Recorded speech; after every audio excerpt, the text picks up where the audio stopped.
guys, I'm Nagger-PH at ituturo ko sa inyo if nakakuha ka ng poison words. Ito ang tutorial on how to put your poison words in your weapon at armor. Tara, mama ko. Prepare, bumaba mo dyan. Maglo-loading yung area 6. At syempre, bumaba ka muna dyan mga pre. Baba muna.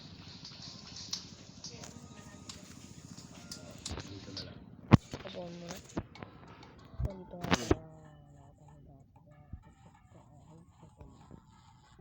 punta nga pala dito. At naisip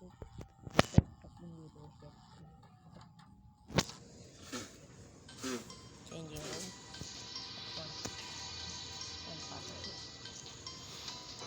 Bos ata na lalabay Ako dito pa. Yan, maingay dito guys kasi nasagan ako. Yan po yung dito guys. So ayan, punta dito. Naligaran kasi pag yung tao. So ayun, nakita mo na umakit ko dito. Akit ko down. Yes, poison M. So ayun guys, dito mo na ma-upgrade ang yung mga weapon. Bye guys, thank you for watching.